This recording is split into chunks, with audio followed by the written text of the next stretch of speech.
So, although I am here to introduce you to a practical way of thinking about behaviour change, I am an academic, and academics do theory, so I'm very much a theoretician. But I'm a theoretician that comes with my own set of convictions, which is quite nice, leading on from what Chris was talking about. You can't see this, I've been sitting at the back and I can't read the slides, so... but this maps out the journey that I've taken through behaviour change. So I actually started out life as a social marketer. So I had a master's in marketing, and I was all about using marketing to change behaviour. And I set off doing this. I used to work for the National Social Marketing Centre, decided to do a PhD, and my real passion was physical activity. And I wanted to change physical activity behaviour in working class or lower socioeconomic British groups. And the more time I spent in council estates and really poor parts of the country, the more I realised that persuasion, however clever it was, persuasion was not going to work. It was culturally ingrained. The reasons that people didn't do physical activity were culturally ingrained. And if you got people to talk about it and explain, they came up with a bunch of reasons why they didn't have time, or it didn't fit in their lives. But actually, they didn't really know the reasons why they didn't do physical activity. And one lady really hit the nail on the head for me, and she said, I wish I wanted to do physical activity, but I just don't. You like the idea of it, but when it came to it, it just didn't work. So I moved away from a marketing paradigm, a kind of psychology-based paradigm, which was about decision-making and about understanding how to persuade people to make better decisions. I moved away from that and started thinking about culture and actually how to unravel those pathways through life, those behaviours that we do, which are patterned, which are socially patterned, and actually which we don't put a lot of thought into at all. And although you can't read this much, it's sort of a few publications that I've worked on over the years, which start out all about social marketing. Then they move into beyond persuasion. How can we understand cultural perspectives of behaviour? And then it was interdisciplinarity. It's got to be, if we're going to tackle behaviour change, we've got to tackle it from multiple different perspectives. We've got to draw on loads of different approaches. But how on earth do you do that? And then it ends up with the pretty blue book on the left-hand side, which is the book I published last year, which is called Beyond Behaviour Change. And the key thing is it's beyond behaviour. It's beyond behaviour, and it's an understanding of how to use a multitude of different perspectives to understand and affect behaviour change. I'm not very good at marketing, although I'm a lecturer in marketing, so I should have brought some books with me, but I didn't, so sorry about that. But I think it's on Amazon. So I'm not a behavioural psychologist. I suppose, if anything, I'm a sociologist, but really my interest is behaviour change and all the different ways that we can understand what that means and how we can do that. So behaviour change has grown in emphasis in policy making. Loads of different academic disciplines focus on it and say they do it. There's loads of commercial research companies which focus on and say they do behaviour change activity. But it's not a field. And I was really hoping, when I pulled that book together, that I'd be able to write the final chapter and say, we are a field. We might have multiple perspectives, but we consider ourselves a behaviour change field. But that just isn't the case. There are different pockets of researchers and practitioners who are doing behaviour change from very, very different perspectives. So we're not a single field, there are multiple approaches, and there is definitely not a silver bullet. There's no one way which is the best way of understanding behaviour or of achieving behaviour change. And in fact, it's highly political. So there are academic areas which are funded a lot more than other areas, and you get this thing called the policy evidence gap, which is that certain types of research are funded, and because they're funded and considered to produce evidence which is proper evidence for policymakers, it creates a very skewed perspective about what really is going on. There are innovations in behaviour change happening all the time, theoretical innovations, technological innovations, and through collaboration. And yet we still live in this world, we still work in this world, where academic research can be very siloed, and it's actually very difficult to collaborate and build interdisciplinary research projects because it's often not incentivised. It's very hard to publish interdisciplinary academic research. So it's quite difficult to embrace interdisciplinarity. And yet that's the thing that I want to encourage us all to think about today.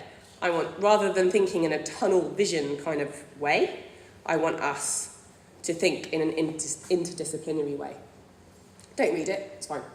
The point of this large chunk of text is that I lifted this from the House of Lords Behaviour Change Review, which was published in 2011, which was really a look at how the government was using behaviour change evidence and research, and whether or not they were making best use of the evidence. And essentially, the conclusion is, there's no silver bullet, don't put all your eggs in one basket. I'm paraphrasing. It says, the yellow bits are the most important bits, effective policies often use a range of interventions, and it's important to consider the whole range of possible interventions when policy interventions are designed. And it goes on to explain that the government probably doesn't do this. I'm being polite. So, interdisciplinarity is this thing that I've built my career on. It's the thing that marketers are actually in a good position to do this because they pinch other people's theories all the time and claim it for their own. But there is no marketing theory, it's all psychology or sociology or whatever. So I started thinking about what interdisciplinarity is and how on earth you can achieve that in behaviour change. Does it mean just tackling one problem or tackling a problem by using lots of different agencies to work on the problem? Or does it mean that you have a problem being tackled in different ways? Or does it mean that we use different theories to understand a problem? To be honest, it can mean any of these things. And people use the phrase interdisciplinarity or multidisciplinarity in a whole load of different ways, not necessarily understanding the difference between them. Really, we want to look at the difference between multidisciplinarity, interdisciplinarity, and transdisciplinarity. But essentially, we have this situation where we're trying to tackle a problem by understanding it in as many different ways as possible, by tackling our own assumptions about what the behaviour change problem or the behavioural problem is all about. And that's kind of the journey that I'm going to take you on over the next sort of 10 minutes or so, which is to really understand your own theoretical assumptions about behaviour change. You may not even realise you have theoretical assumptions about behaviour change, but hopefully I will introduce you to a few new ways of thinking, and really then try and understand how interdisciplinarity and behaviour change is possible. So again, I was hoping to build on Michael's introduction to behavioural economics, which I can't now do, but we've had a good kind of brief overview of different ways of thinking from Chris. Broadly speaking, there are three theoretical approaches to understanding behaviour. You've got behavioural economics, and you've got social psychology, and you've got sociology. This is a bit crude, I'll be honest, but it's helpful. Has anyone here read or come across the book on the left-hand side? Yeah, nudge. Yes, I should hope so. And the book in the middle? And what about the book on the right? Fantastic. Karen, I hope you have my PhD student is here, and I hope she's come across the book on the right. Otherwise we're going to have a chat. So these three different approaches are different in lots of different ways, but essentially they have three different views of people. So in the book on the right, Nudge, in behavioural economics, the individual is seen as predictable. Not irrational and not rational. Those words are often used in association with an understanding of behavioural economics, of how irrational people are. It's not irrational, it's just predictable. We have shortcuts in the way that we think, and those shortcuts may seem irrational, but they're actually entirely predictable, and they can be traced back to our evolution as humans. Social psychology sees humans and the way we behave as happening in societies, and we are influenced by lots of different factors that happen around us. So we are making decisions and making our own pathways through life, and those pathways, those decisions, and those choices about our behaviour are influenced by lots of different factors in our kind of social world. Sociology has a very different perspective, and actually it kind of removes the individual altogether. And so this is the approach that I'm going to focus on because in the next few minutes, because it is very different. I don't intend to make you all experts in social practice theory, but it is so different as to be quite an interesting way of understanding behaviour and potentially how we can change it. So psychological models, I'm going to skip through these next few slides, but I'm just going to flag them up, and then hopefully the slides will be made available to you so you can have a look at them if you want to spend a bit more time. So having had Michael Sanders talk in immense detail about nudge and mind space and behavioural economics, and I won't do that, I thought I'll skip straight to the psychological models. But essentially, they put the person, and they put individuals at the centre of our understanding, and they are all about understanding how people make choices and those factors that influence those choices, as we've heard in immense amounts of interesting detail earlier, are values, beliefs, attitudes, norms, agency, habit, and affect or emotion. The kind of original theory was the theory of planned behaviour. Raise a hand if you're familiar. The theory of planned behaviour from 1985, which can be summarised as attitude, intention, behaviour, or as Elizabeth Shove put it, ABC. So she was a bit dismissive. She's a social practice theorist, and she was very dismissive of theories of planned behaviour. And she wrote this: for the most part, social change is thought to depend upon values and attitudes, the A, which are believed to drive the kinds of behaviour, the B, that individuals choose to adopt. And she said this is far too simplistic, and it doesn't explain all the behaviour, all the ways that people act in life. We do not consider and make choices about all the behaviours that we do. We just cannot go through life making those kinds of decisions, otherwise we go crazy. Triandis built on that original very simplistic model and created the theory of interpersonal behaviour, which has heaps of different factors which influence and contextualise those decisions. And that was an improvement on the ABC, the simplistic ABC, particularly because of facilitating conditions. And it's considered to be a much better version. Facilitating conditions are the opportunity, if you like, from what we heard earlier. They're the, can I do this? I might have made a decision, but if I want to do physical activity and I think that's a good thing, where do I actually do it? Maybe I can't walk to work because the streets are too dangerous. Maybe I can't go to the gym because there isn't one. Are the facilitating conditions there which will enable me to actually make the decisions that I want to? The thing about psychology and the social psychological models is that the individual is our basic unit of analysis. So that's the thing we're interested in, is what affects individual decision making. The sociological approach is very different. It removes the individual from the centre of our analysis. So we're not saying, sociologists don't say that individuals aren't important. They just remove the individual from the centre of analysis. And it's about studying social phenomena in which people are involved, rather than about people doing things and making decisions. So Chesterton, who's in the room, I'm quoting, I didn't know he was going to be here, otherwise I wouldn't have massaged his ego in this way. He wrote, that individualist approaches have often not been as effective at creating change as has been expected or hoped, and come with a range of concerns regarding issues of inclusivity, scalability, and the ethics of intervening in an individual's private space. And I can recommend you look at this DEC report he wrote in 2011, which scopes out a lot of the ideas that I'm talking about today, and there's a link there. So instead of focusing on individuals and what individuals do or what affects the decisions that individuals make, a socially oriented approach provides an understanding of the frameworks, the structures in society, the patterns, if you like, that exist in our worlds that we navigate. And it might sound a bit wacky and a bit abstract, but actually this is cutting-edge stuff in sustainability thinking. And if I can draw your attention to the Demand Centre up at based at Lancaster University, but it's a consortium of different research centres.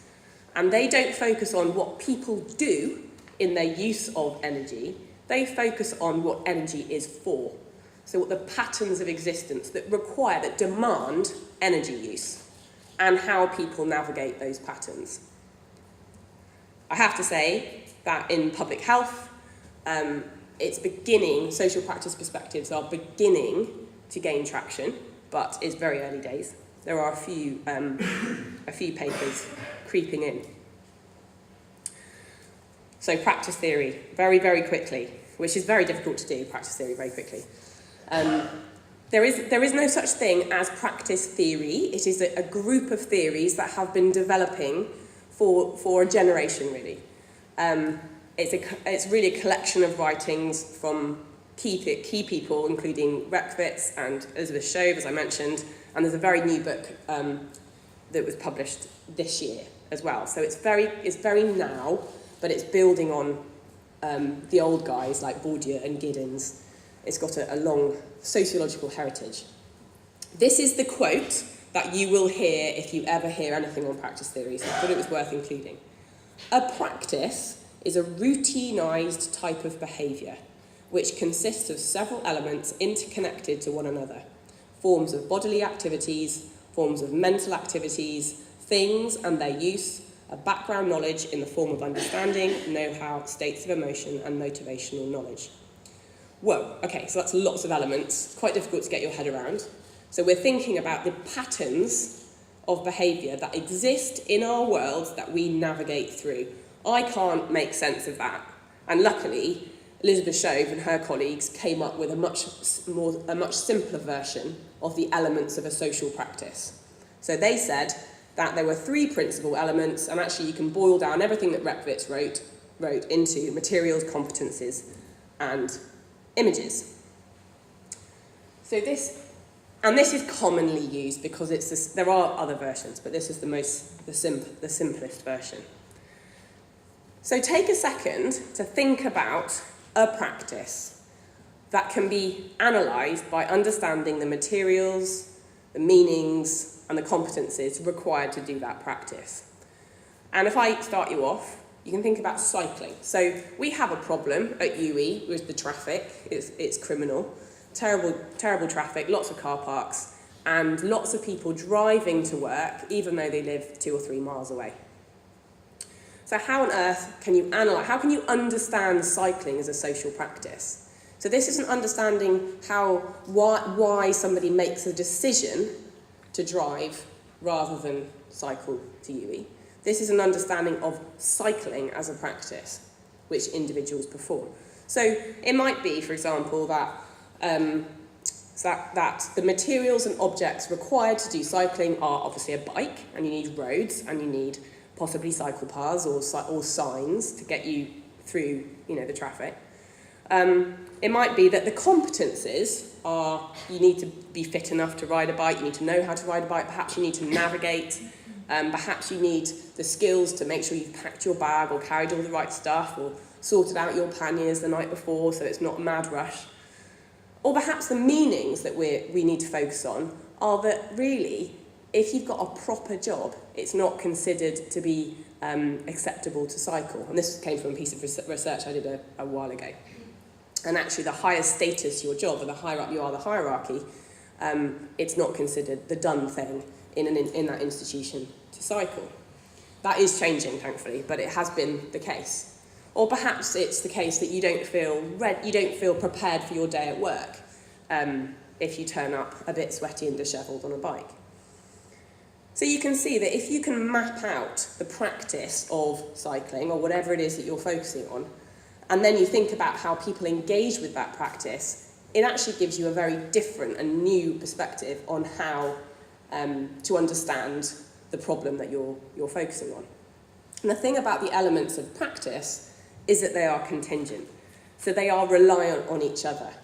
So it might be that the meanings of cycling are that it's dangerous, or you need to be a really super fit human to do it, but that's reliant on the fact that the roads are unsafe, or there's a massive hill, or that the weather's bad, or that it's too far.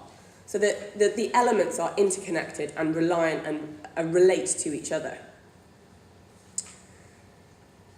So social practice theory 101, human social life is organised by patterns of practices. People perform practices. They're also the crossing points of multiple practices. So we're all engaging in a practice at the moment, but we also are about to go and have lunch. We're about to have a conversation with each other. How did we get here today? What are we doing this evening? We are the crossing points of multiple practices. Practices die when they aren't performed, so people are needed. People are not irrelevant in a practice theoretical approach. They are absolutely relevant, because without them the practices wouldn't exist. And they evolve through performance. So the more we do something, and we change the practice as we go along. Changes in any elements and in neighbouring practices can create practice change. So it might be that a new technology is introduced, or that somebody changes the road layout, or that a new policy is introduced, and these change the meanings and competences and materials of social practice, and that changes what happens. So, a slight word of warning with practice theory: because it is so different to social psychology, it tends to be the case that when you read about it, you would think that people are robots, that they're automated, that we have no agency, and that is not the case, but it tends to be put in this way to make a point to policymakers that it's different. Doesn't remove agency entirely. It is just a different way of looking at things. And so what I've tried to do is to introduce you to the idea that there are different theoretical approaches to understanding behaviour and understanding behaviour change, and that you shouldn't put all your eggs in one basket like the government. And that actually, perhaps the best option is to think about how you can blend the best ideas from all of these theories and make theory work practically for you. So rather than coming through a journey where you maybe embrace or engage with different theoretical ideas, you might read some of those books and think, which one do I pick? Which one do I pick to make sense of my own behavioural problem or my own work that I'm engaged with? Perhaps the best option is to think about how you can blend those together. And so, no, you don't have to choose one. And what was all that stuff about interdisciplinarity? Right, so we're going back to that. Interdisciplinarity is, I think, the future of behaviour change. We need academics to focus on specific theoretical perspectives so we can grapple with them in as much detail as we need. But ultimately, there are so many different ways of understanding behaviour and behaviour change that we cannot possibly engage with all those theories in one go. And in 2008, Andrew Darnton, who's a very close colleague of mine, wrote the GSR Behaviour Change Knowledge Review. He was asked, basically, what are all these behaviour change theories? Can you write a report that pulls them all together? So he did that. And there were 60. Bit awkward. How can anybody doing behaviour change for a job engage with 60 different theories, make sense of them, and pick the most important bits out of those theories in order to do the work that they need to do? It can't be done. So Andrew realised that, and he came up with the idea of a toolkit. And so he and lots of other people actually have realised that in order to create quality behaviour change, we need to think in multiple ways about the problem, rather than putting all our eggs in one basket. So we've got models of behaviour, we've got theories of change, we've got conceptual devices about how behaviour works, and they're really helpful in challenging our assumptions about whether or not we're focusing on individuals and their decision making, or whether we're thinking about the practices and the patterns of behaviour that exist in our worlds that people navigate. They're really, really useful for challenging our own assumptions about what to focus on, but they don't necessarily help us do it. So tools and techniques are practical, and the best ones are drawn on theory. Mindspace is a tool, it's not a theory. It's a tool that uses insights, theoretical insights from behavioural economics to make it possible to do behaviour change based on that approach. The behaviour change wheel, is anyone familiar with the behaviour change wheel? Yeah, so a couple of people use that. That is a tool for doing behaviour change that's based on a health psychological approach, and draws on other theoretical ideas as well around social ecology.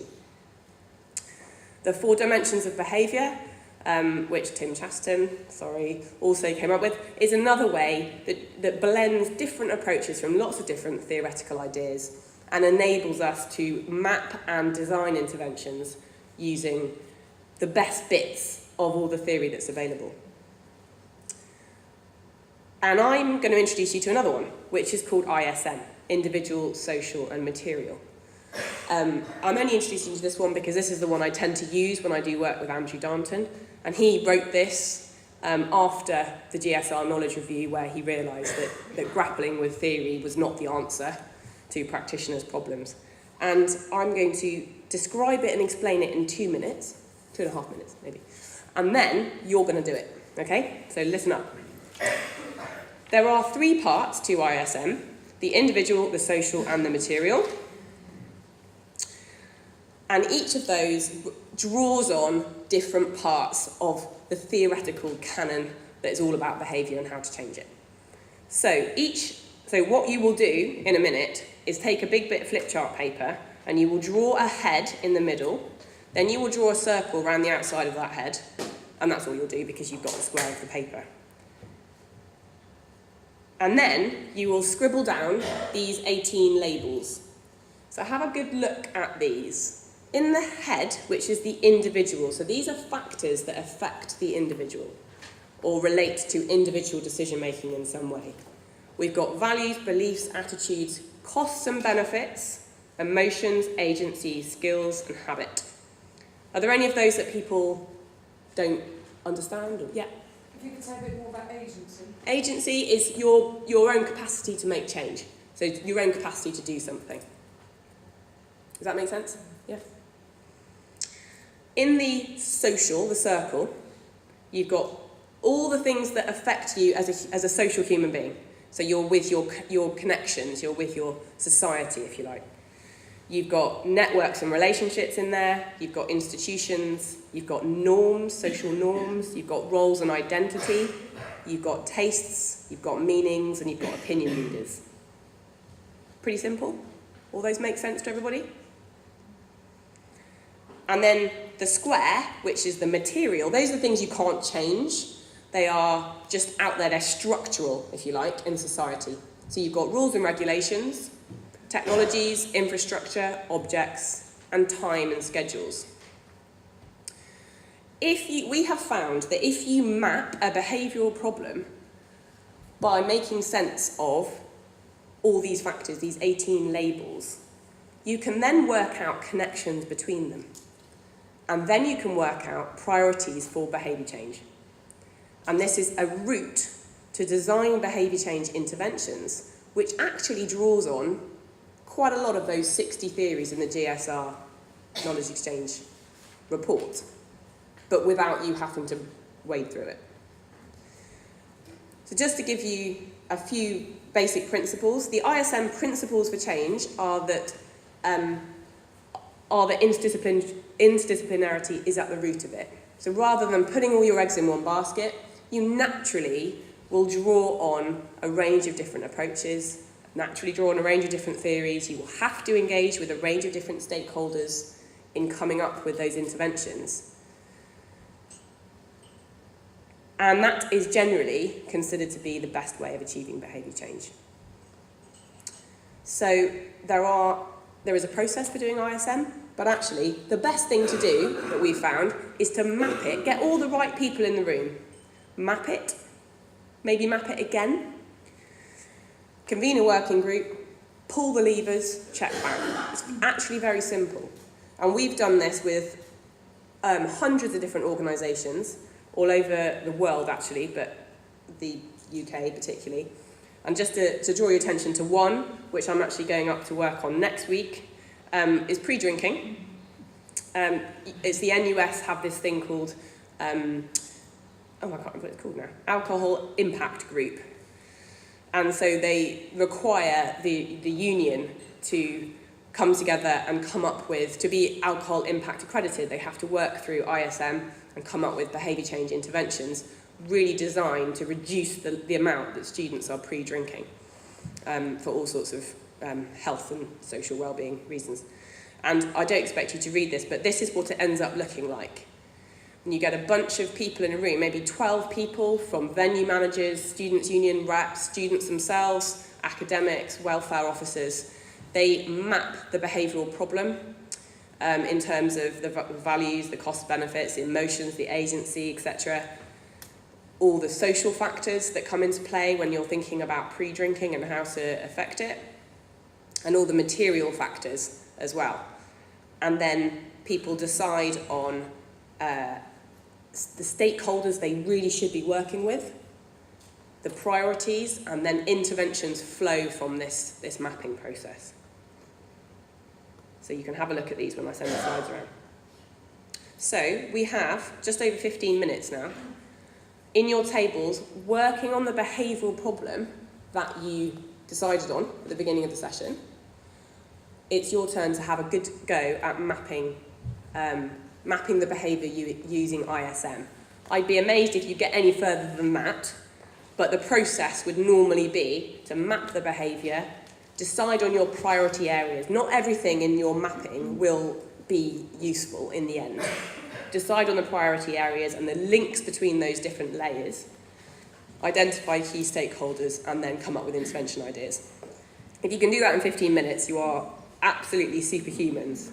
But at least have a start playing around with ISM as a tool and see how you can do interdisciplinary behaviour change that's entirely grounded in theory without even knowing it. And I'll come round and Tim will help me come and check that you're all having a good time.